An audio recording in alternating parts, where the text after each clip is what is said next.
We're going to start by removing the battery.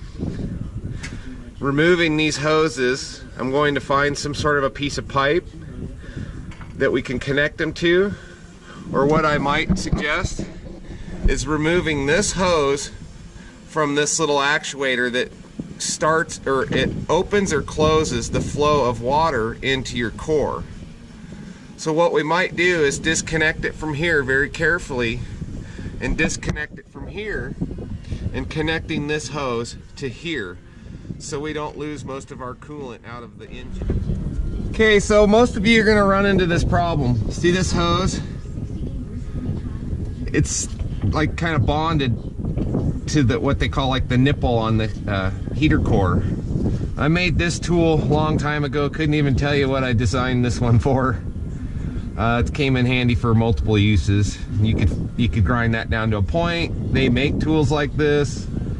A lot of times I'm not ready to get in the car just to go buy something that I can make. So with that being said, what you want to try to do is get it in here.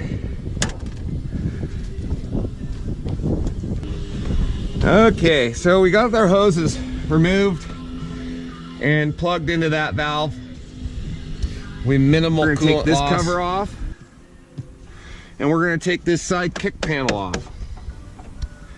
I don't know if you can see that, but by getting that vent out, you could push the ductwork up out of the way, and it allows you, I think it's a 5/16. I will verify that size, but it allows you to see that sheet metal screw that holds this heater unit into the firewall. So I'm going to go get what we need, and I'll be right back. Okay, so I'm using one of these. This is one of my favorite little tools. It goes in your impact drivers, and I've got I had to use 3 6-inch extensions, and it's a 3/8 screw. And we're gonna slowly take this out, and hopefully we don't lose it. That's what it is. So we've got, I think there's probably about 5 of those. I'll give you a final head count on these when I get them out. There's one that's over here, and I haven't figured out how to get to that one yet. So that'll be fun, but let's get back to it. Probably don't need all these on there now. Got one right here. Got one up in this corner.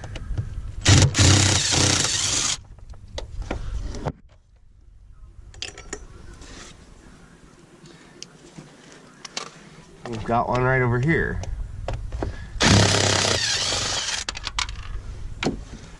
So there's 3 on the bottom, and I think only 2 up here.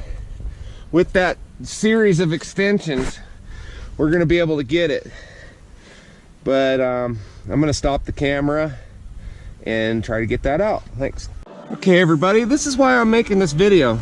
So I think I figured it out. Ooh, a little snow in the face. We do need to take all these out. These 5/16. And they are limited up on top, but there's a ton of them on the bottom. I'm gonna say we can go ahead and take this fan motor out for the heck of it too. It's 5/16. This would be a good time too to replace your fan motor if you've been hearing any noises. But what I'm thinking, is that this face is going to come off, and we're going to be able to gain access to that heater core, and we may not have even needed to loosen this from the firewall.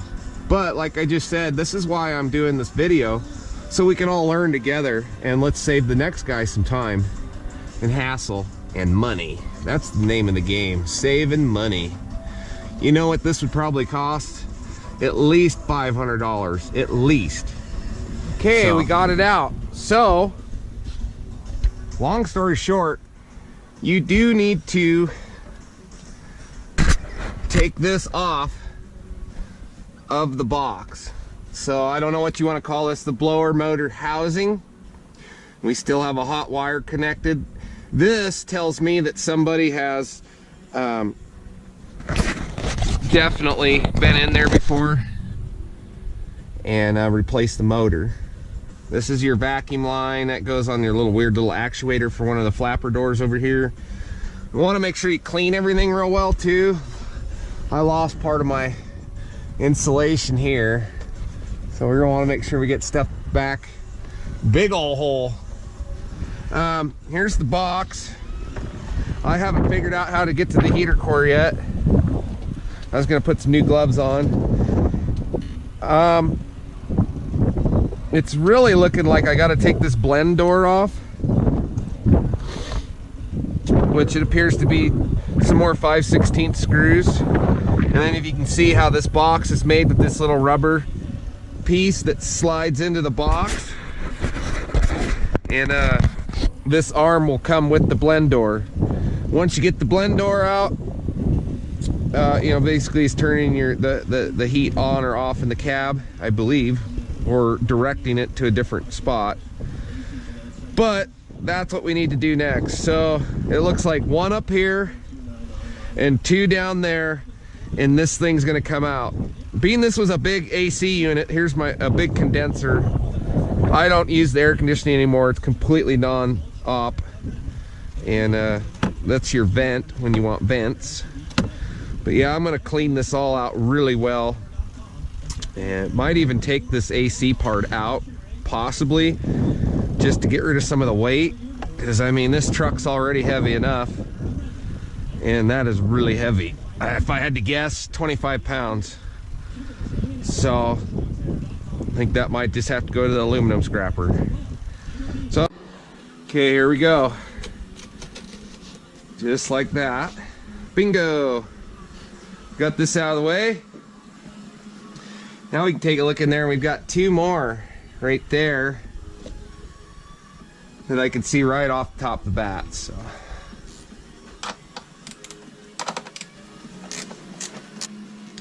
this rubber thing right here, you're going to save all this. Very carefully remove it. So peel from the back here.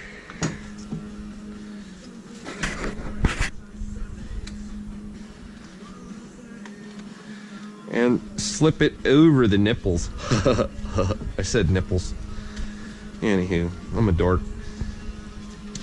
Take this off. I'm going to wash a lot of this stuff up. That would look like somewhere where it was leaking. So, something I just thought of as I was getting ready to put it back in already is this vent, or this opening here that seals with this right here.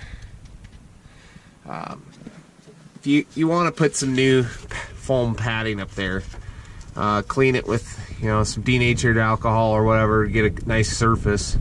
Okay, well, I thought about it both ways, either putting the fan housing back on before we put this in the wall, or doing it like we're gonna try here. So I guess at the end of this I'll let you know what I think was a better idea of the two, but we're gonna get this thing in there.